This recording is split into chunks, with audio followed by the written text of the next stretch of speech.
So Christina, you want to take us away? Well, yes.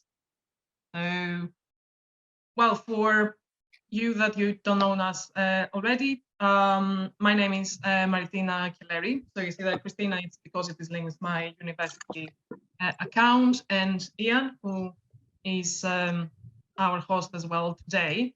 And Jordan is the third person. He's not attending today's virtual workshop, but you are going to meet him. So it's the three of us. We're here today, well, besides Jordan. So could you go to the second slide?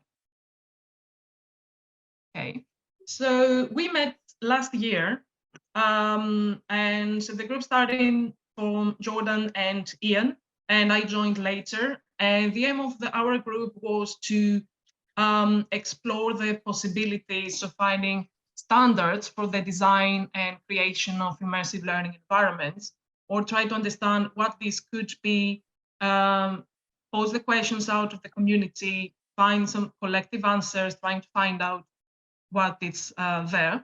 So during these workshops, we created this methodology based on design thinking. And last year we ran 4 of them based on narrative, standards about the narrative, standards about the technical requirements, engagement, and creative, and creativity and creative immersive learning environments.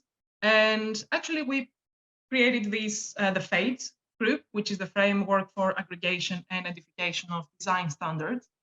And I will pass it now to Ian, who is going to talk you through a bit more about what we did last year. And then I'll continue about why we're here today in 2023. Thank you so much. So we worked as a team and with Jonathan's leadership to figure out a way to get some sort of standards around creative immersive learning environments. And in Vienna, we broke it into 4 different sessions, one on technical standards, one on narrative standards, one on creative standards, and one on engagement standards. And then we had a 5th session that sort of put together the results of all of those. And our basic methodology was the design thinking methodology underlying everything. So for each of those topics, we did a 1-hour design session in person where we had people look at some examples and then brainstorm some lists of possibilities and then try to refine them and apply them to actual projects that they're thinking about, all within an hour. It turned into a lot of Post-it notes that then we had a little breakdown after each session to turn into a list of things we care about. And what we sort of mean here are not prescriptive standards. They're more like a game design document or like a direction that asks the questions of like can, should, may that we might want to consider when trying to design immersive learning environments, particularly for the use of teaching, learning, and research applications. And here are sort of the big, broad summaries out of each of those. So we think that for technical standards, sort of what technology are we using? What expertise is required? Engagement, like how do we onboard the user? What affordances come out of that? And how can we capitalize them? How do we measure success? How do we market an experience? And basically going from the developer or the first group that makes it, then how do we get more other groups to use those same tools? Narrative is really focused on the story and the interaction points, the design elements and how that connects to pedagogy of some kind. And Maritina moved us through some of the creative aspects of use of embodiment and the implications of what you might want to consider if you are in a fully embodied immersive learning environment, and how that might affect both the consumer and the creator or artist. And we have a web page that you can go to here. I'll put this in the chat that has the outcomes from last year's session here, and I'll quickly open this so you all can see it. So all of our outcomes are summarized here in a website with a PDF. And we'd like to continue this conversation, but also apply the same framework to solve other problems. So I'll bring it back, and Maritina will now talk about what we're here for today. So, well, after last year's and recommendations and thoughts that we put on the table and the sharing of ideas, so this year we want to take it a bit further.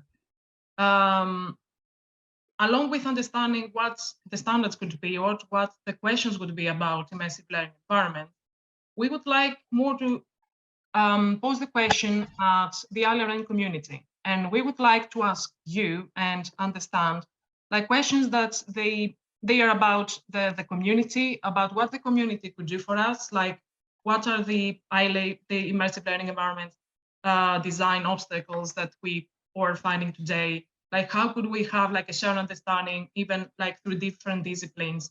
How can we have interdisciplinary and cross-disciplinary synergies? And next slide, here it comes. So the question is like, what would you like the iLRN community do for you? We are all members of this community. We all have our questions. Some of us were in the academia, others were professionals, others were futurists. We have questions. We'd like to understand this huge field that is the immersive learning environments, and it's about technology, about pedagogy, about sociology, psychology, so many topics. But what can the community do for you? What would you like it to do? As today is our virtual workshop, so our methodology is the following. Today we're going to have the first conversation and share our ideas. And then we're going to take all these questions and categorize them between the FAIDS group and try to find out like what is the most pressing question or the most pressing matter, which we are going to work on the in-person workshop that will take place on the 26th of June in California. So today this is the first part, and the second part will be in California.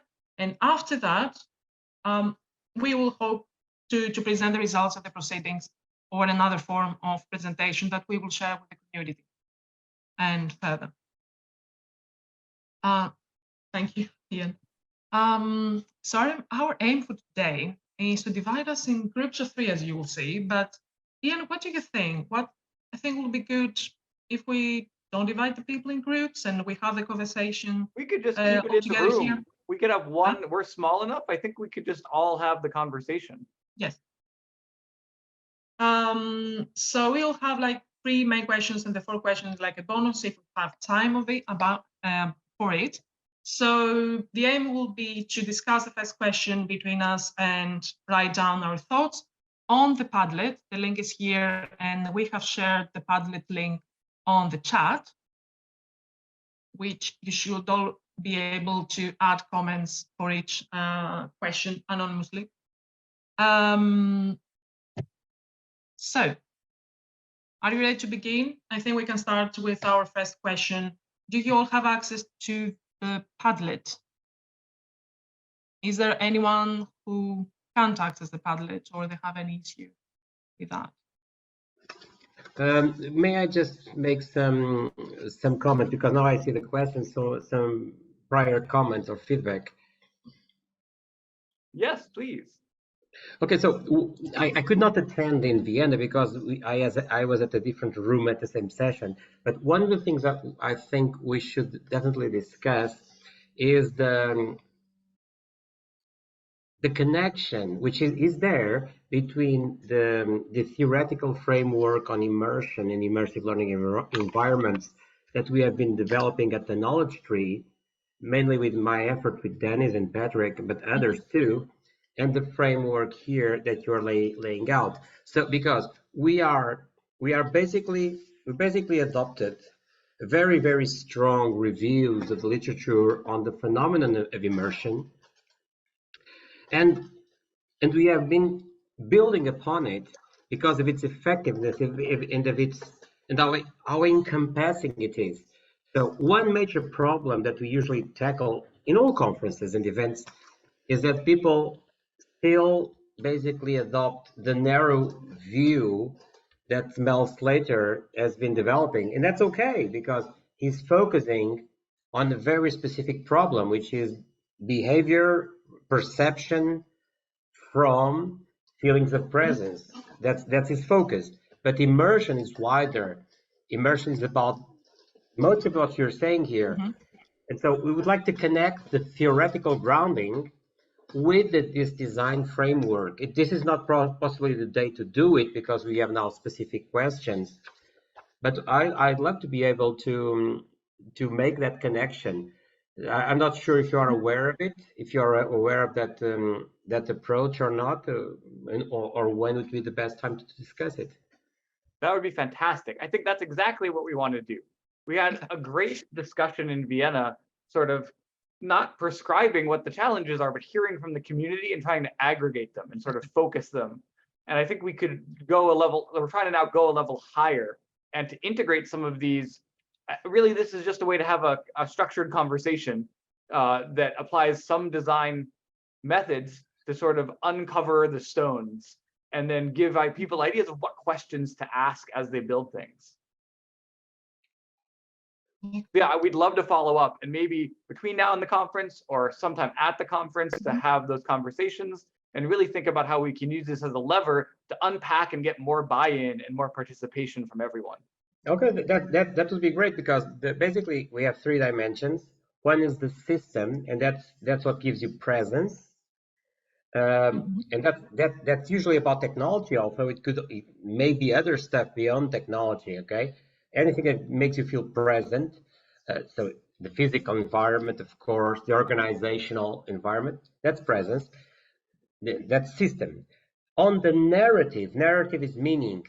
That means that it's not just a story or components of the story.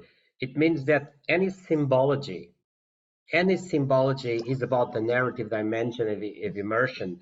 Even understanding what the gesture will convey, or so all the visual elements, all the textual, all the context information, that's the narrative dimension. And then what we call agency, which is you can also get immersed just on intervening, on performing, on addressing a challenge. So the level of agency, which I think you call, can you go back a couple of slides? You had a different name for it. Engaging, exactly. So no, it sounded like engagement, and we call it engagement actually, but here it reads from the creative part. I don't know, because so technical aligns very well with the system dimension of immersion, making you feel presence. But when you look at the narrative, this will lead us to including that stuff beyond the story, right? Symbology and meaning. And then we have to figure out what is the agency dimension, how it comes here. Is it the creative? Is it the engagement? Because stuff like how this was launched and marketed is a different layer. It's not about immersion. It's a different layer of deployment. And so really we need to have this conversation, because this aligns very well. This kind of stuff avoids that we get the community narrowing immersion just to situations where we just put goggles broaden there. The definition. Yes, and so, but since it broadens, we must benefit from both strengths by aligning the theoretical strengths with the design framework. That's definitely what you need to do. So I'm open for it. Okay. Super. That's very helpful insight for us. Thank you. I think one thing we could do before we jump into the questions, I think we'll have time to address them all as a group and have a great conversation. Because we're going to keep it a conversation, maybe we could do quick around the room, just like title, institution you work for, where in the world you are, and like briefly like your interest in immersion stuff. We kind of breezed through our intros too. So Maritina, maybe you want to just do a little like touch on those, like where you're from, what you do, why you're interested. Yep. I am from Greece. I am based in the UK, and I'm a PhD student at the University of Westminster. My research is about art making, creativity, and virtual environments, and how this process works. And what brings me to iLRN community, to me, it's the interdisciplinary approach, the communication with so many different aspects, about so many different aspects of the immersive learning environment. What it means, like even from the technical to the creative and design, which is mainly most of my focus. So that's why I'm as well part of this amazing group, the FAIDS group. Excellent, thank you. I'll briefly intro. I'm Ian Roy. I'm from Brandeis University, right outside of Boston, Mass. I've been here for 11 years, building out our maker spaces. So I really come this from supporting creative space where people can use these tools. My team does digital fabrication, 3D scanning, XR, and robotics across the university. And what brought me here was that we use game design documents when we structure an academic project that uses VR. And I wanted to know how to build better conversations with faculty and researchers as they use these tools. Paula. Hello. Hello. I have a few things to say.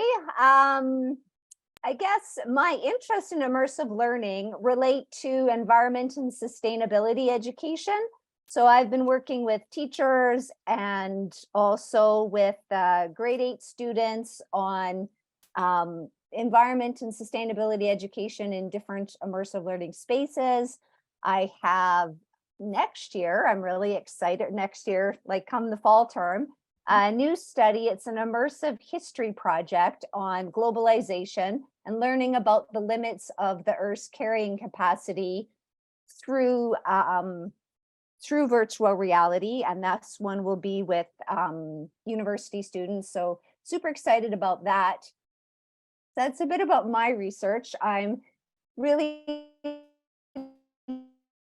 for the in-person conferences and connecting with Al Bosden and others who are also interested in environment and sustainability education through immersive learning, and would really like to be doing projects or thinking about projects that are more global, or being able to connect that work more globally. Very So cool. that's what's really important to me. And then something I thought I would just jump on, listening to Anna, Saul, and Andy, and yesterday during their very warm and inspiring, encouraging opening remarks that they shared, and listening to how Andy said, in I believe 2018, he presented in the doctoral colloquium at iLRN, and that's where, you know, he found out about the iLRN family, and he's been a part of iLRN ever since. And so I think this is something important for the FAIDS group, because that's actually kind of how I started with iLRN. Wasn't in 2018, it was 2020. And I had a student I was supervising, and there was just enough time that we had, like I think we had a week before the deadline to submit something to the practitioner stream, which was accepting submissions a bit later. And we loved the presentation, had such a good time on the virtual campus, and you know, and then I was hooked. And so since then, I've been getting my students involved in iLRN as well. And they really love the opportunity to share and to learn from what's happening. So I think, you know, in terms of the iLRN community, finding meaningful ways to involve our grad students is something that is unique and important about iLRN. And just Andy's story is really, I couldn't tell his story as good as he did, but it's, you know, it's a touching story. So I think we could probably be doing more work with grad students, and we have a really good opportunity to learn from them. So they're doing leading edge work, and then, you know, we are here to critique on, you know, from a theoretical perspective. And Leonel, what you were talking about, like just, you know, aligning theory with design frameworks, and some of those things where grad students can be a bit weaker at, so we can offer some critique and support, but we really benefit from their ideas and ingenuity and Totally. Yeah. Leonel, do you want to do a quick intro? Yeah, sure. So I'm Leonel Morgado. I'm a professor at the Universidade Aberta in Portugal. So that's our national open university. So all my students are online all the time. I'm also a researcher at an independent research center called INESC Tech, which is quite big, something like 400 PhDs, 700, 800 researchers and all. My reasons for interest in immersive learning research, well, basically because ever since my original PhD, which was in the early 2000s, I want more people to be able to learn deep, powerful, complex concepts. So too often what happens is that as young as preschool, you learn everything. You have the expectation that people can discover this passion for learning. But once you start to move on into education, mostly people start dropping out of anything they find complex. And so for some it's math, for others it's English studies or Portuguese studies. It's not so much about the content matter, but really about, as things get more complex, it's harder and harder for people to connect, to have a handle to pick up on something and understand it and look at it. And I usually want stuff that enables people to have a diversity of ways to face complex concepts in a concrete manner, in a way that resounds for them. So I came from experiential learning, situational learning, and eventually going into more and more participatory situations, into 3D worlds, and now here I am 20 years later. Super cool. That's what a meaningful and powerful hook. Dennis, would you like to introduce yourself? Sure. I'm an associate professor of educational technology at the University of Arkansas, and I got involved as a doctoral student in a conference called the American Educational Research Association, and there was a small special interest group that was led at the time by someone named Lisa Dolly, and she has moved on to other things since then, but she got me and introduced me to Jonathan Richter, and we spent many conferences from about, I think it was mid 2000s all the way up until mid 2010s, talking about or early to mid 2010s, talking about the importance of doing immersive learning research, but how AERA, it was kind of like delivering our own pizzas to each other, and every just kind of having that same experience again and again. It's recycled food almost, eating that, and it's like it's just not the same. It's stale. And so I got involved in iLRN because John's like, this is different. It's gonna be different, trust me. And my first conference in 2016 I met Lionel, and we've had a couple of a sabbatical experience together where I went overseas with my family for 6 months in 2019, and it was 6 weeks last fall in Porto as well, through a Fulbright, short-term Fulbright, and just lots of experiences where have been able to do some meaningful immersive learning research. My own research agenda focuses on immersive learning and fully online environments, but really for vulnerable populations, anywhere from culturally and linguistically diverse students to special education students to older adults. So just with the wide range of age ranges here. I'm currently an external evaluator on a project, European Union project that looks at, it's called VR2Care. It looks at social and physical rehabilitation environments for older adults. So it's a wonderful, it's been a wonderful experience for me in general. And it's just like a lot of people here have shared, is like, I got involved and I was mentored even without realizing I was being mentored in a lot of ways, because they were my peers as well as people that were just above me or ahead of me, but they didn't treat me like I was below them. And so there was that aspect of it, and just have grown in my own scholarship and my own research and career as well through it. So. Oh, thank you, Dennis. Well, I'm sure that it seems that many people are going to resonate to that here. So, Jonathan, would you like to be next? Or shall we begin with the questions? I think we can, I don't know if Jonathan is still here, but we can jump right in, so just so you can see, we were going to go question by question and send people into breakout rooms and bring them back. But I think because this is a smaller group, this can be the breakout room. We can just jump right into the Padlet and stay in that for the rest of the session. Oh, excellent. Jonathan, do you want to do a quick intro? Sure. We all know you, but we'd love to hear talking your about interests. why do we attend the iLRN conferences? Is that what we're saying? We can just get into that. Yeah, why don't we just go straight to question 1? Yeah.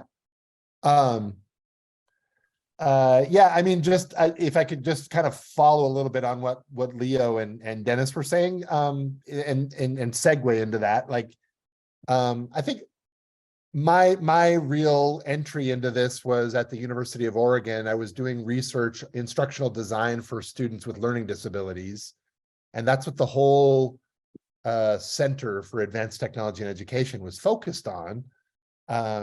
And my boss really wanted to encourage me to follow my own research agenda.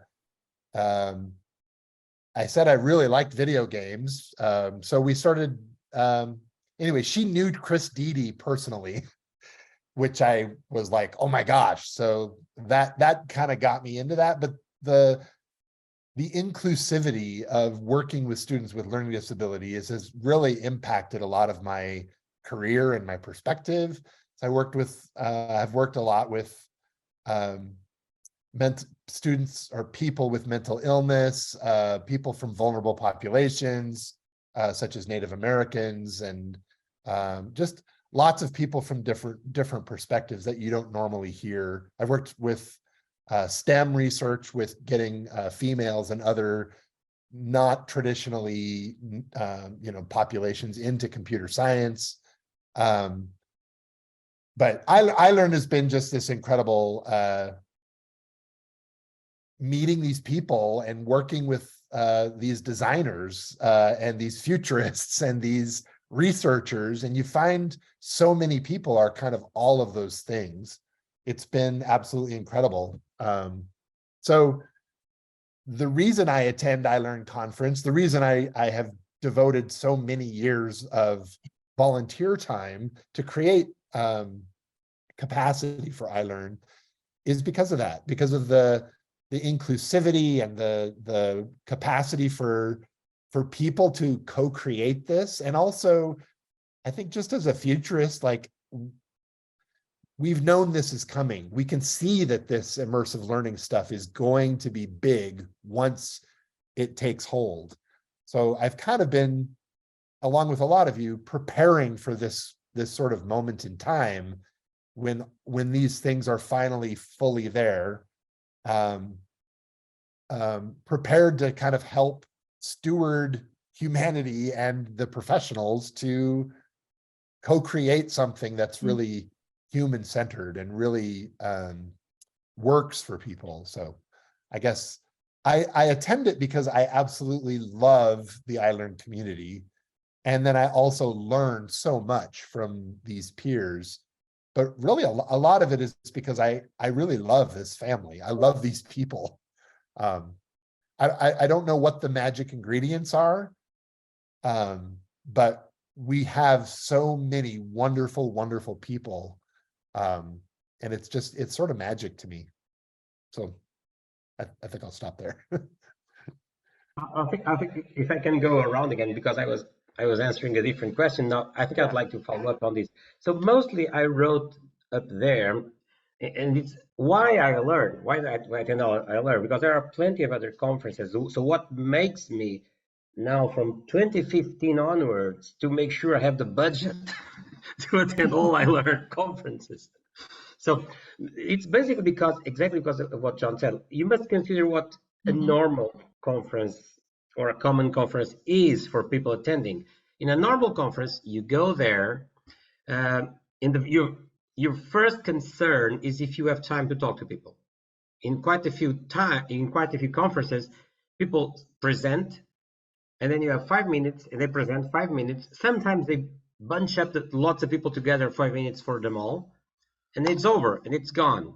Not iLRN. The good conferences give you plenty of coffee breaks, so you have time to interact meaningfully. But iLRN does more. When it comes to the lunchtime in evenings, what happens in most conferences is that if you need to find out first who is attending. So you reach the conference, and if it's only PhD students, you lost your money. You lost your investment, because those people are going to graduate, most of them, and go away. So you don't really make connections. You just enjoy some moments together. So you want the freshness of thought and enthusiasm of students, but you want the every year regular commitment of senior peers, of researchers, people that are open for project ideas, for pursuing knowledge together. You need both there, and iLRN had that. Quite often you go to conferences and you don't have that. Then often you get to conferences and you got the seniors there, not just the students, but the seniors seclude themselves. The seniors go to their special restaurant. They go to their special meeting room in the coffee break. So you don't really connect to anyone important. So what you do, if you find that the conference has the peers and the students, that the conference has coffee breaks, well, you decide to invest by going 2 or 3 times, trying to make yourself acquainted with it and keep becoming a regular, and then you have access to the inner group where you can start connecting. This is extremely expensive and very risky. So you have to make several judgment calls. What I found out on the very first iLRN is that there was no such behavior. Even the seniors, even the organizers would be there on the corridors talking to everyone. They would not put their backs in a circle to people. No, they would go there, they would call people up. We could mingle and talk to each other. They would talk to students. They would organize events in the evenings. So once the conference was over, you were not left alone. You would have options to go, suggested restaurants, game nights. My goodness, game nights are such an icebreaker. So you have all these events to make sure people, even if they just arrived, even if they are shy, they can connect with everyone. So this is fantastic, and I've been here ever since. Yeah, Cards Against Humanity, right, Lionel? Yeah, this year, That moment in Montana was absolutely, oh gosh, I have no words to describe it. So shall we take the second question? As long as we have time, we have another like only 10 minutes. Like, what is the most urgent matter to resolve in the community regarding ILEs? I mean, since we're all here, what is it? What is it that it makes you want you to find answers to the community, along and with the community? Christina, can I clarify the question? Yes. Is it talking about the most urgent within ILEs in general or within iLRN? In general, we mean immersive learning environments in general. ILEs in general. Okay, thank you. You're welcome. If I could jump in, like I read an article not too long ago that's really been haunting me. And they said, you know, all this artificial intelligence stuff that's got all this hype and all this, you know, there's all this noise about it. Yes, it might be taking away jobs. Yes, it might threaten to become conscious. Yes, what was the other one? Yes, it has all these like privacy and all these other problems. But the biggest concern is that it's going to be married essentially to these immersive learning or immersive technologies, and it's going to create generative, highly customizable, addictive experiences for advertising, for entertainment, for everything.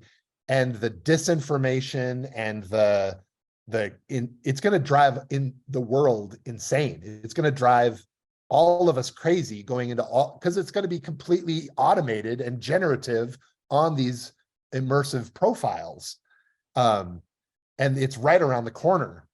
And that's been freaking me out. Like, we need immersive learning. We need to be human-centered. We need to have, I mean, there's all these like calls for people to chill out on AI, but I think the twin sibling of AI, immersive learning, we really need to see what's coming really soon and get some things in place for us to be a tonic against these completely crazy applications of these immersive environments.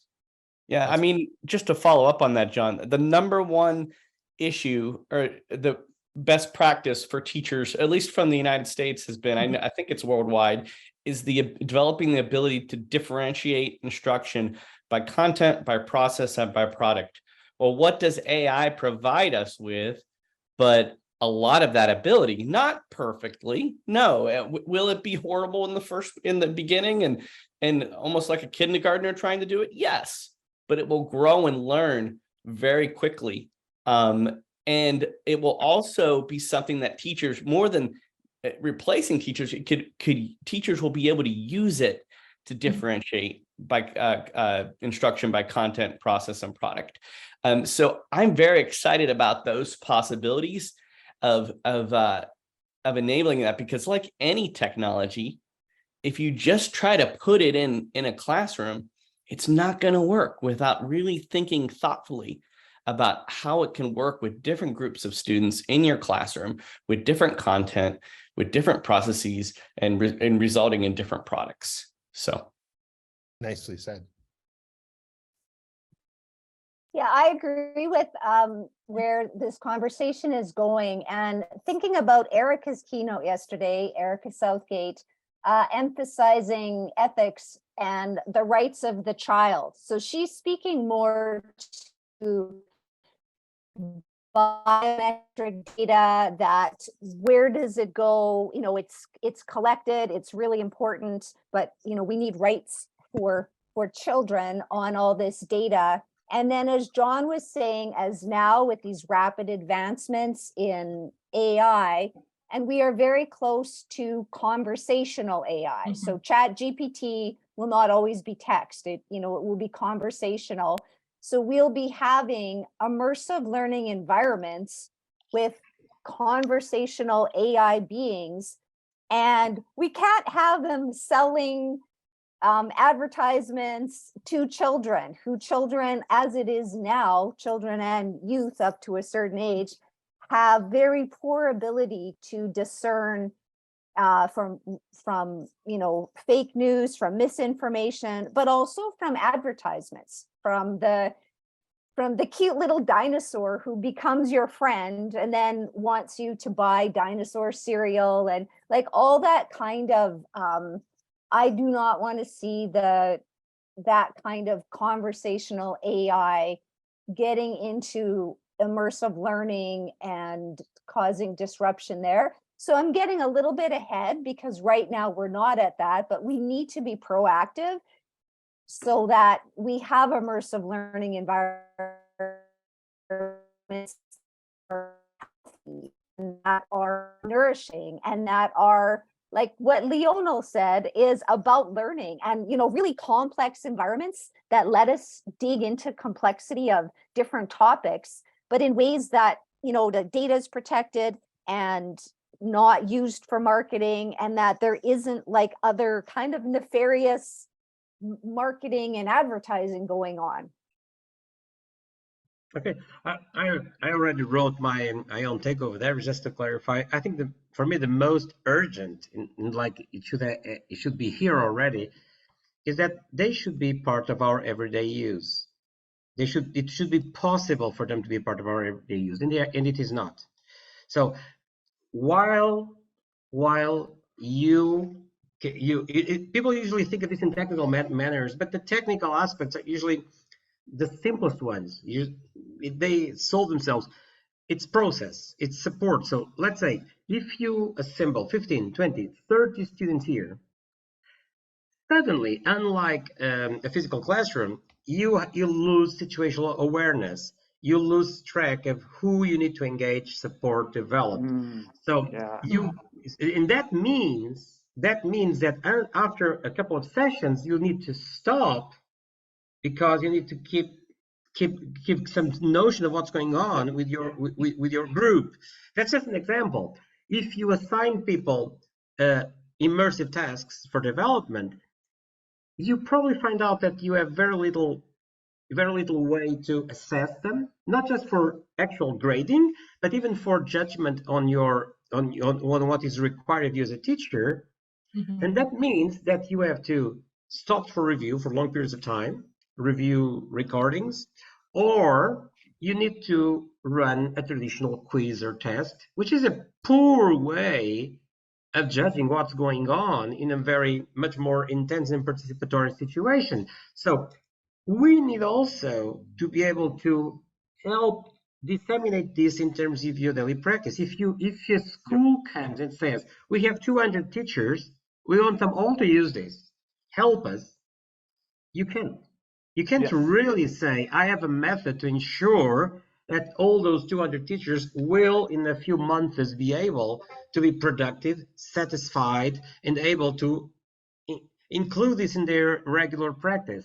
We need new processes for using this stuff, that are methods that are clear, organized. We need instruments to support the planning, to support the deployment, to support everyday use. And we need technology. We need technology tools that provide and support all of this. So that you can say, I'll use it every day if I want, the entire year if I want. It's not a matter of if I can, it's a matter if I want. Right now, it's if I can.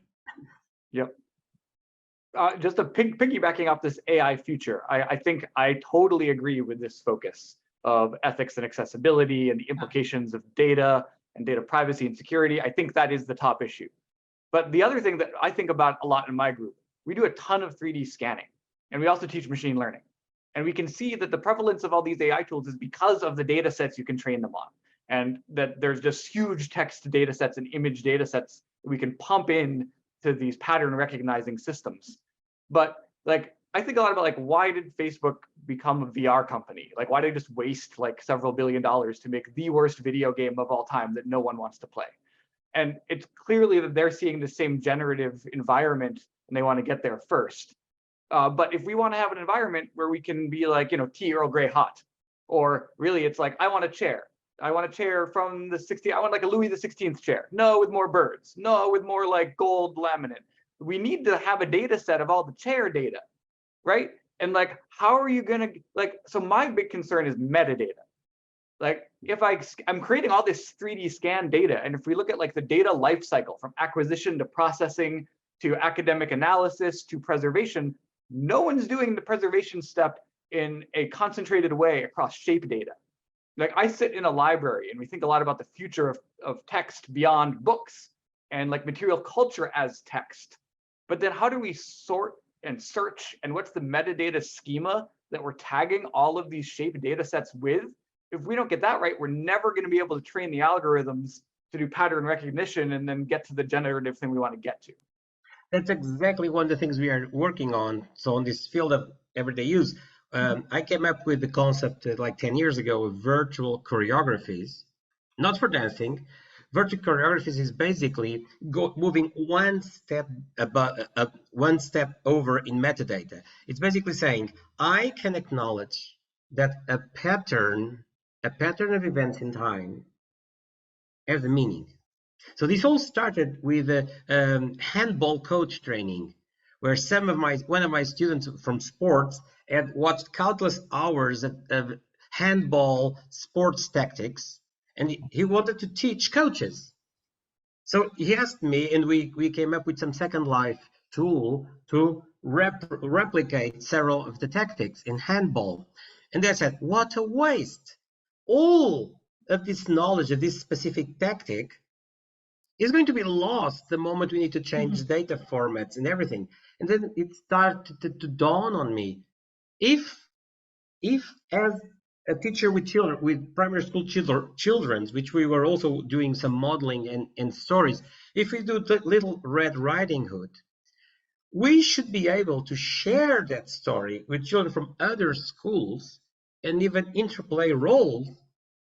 And that should not depend, if you have all this work to create a story to share, that should not depend on the technology you did it, because the technology is relevant for AAA gaming or for Hollywood movies where all that nice rendering is relevant. But if your concern is with the story, or is with a tactical maneuver, or with the skill training approach, actually you can understand stuff at a higher level and express it independently. And that means even for AI training, that you can train participants and interpretations not on this square was with this angle of rotation at this coordinate at this time. No, you can say that this tooth represented by a square was extracted by a dentist with using this procedure. Yep. So that's the level of abstraction that we need to work. Yes, exactly. Leonel, I think this will be the last bit. Thank you everyone for joining. Unfortunately, we cannot extend our session. The conversation for that just started, and there's so much we all want to say.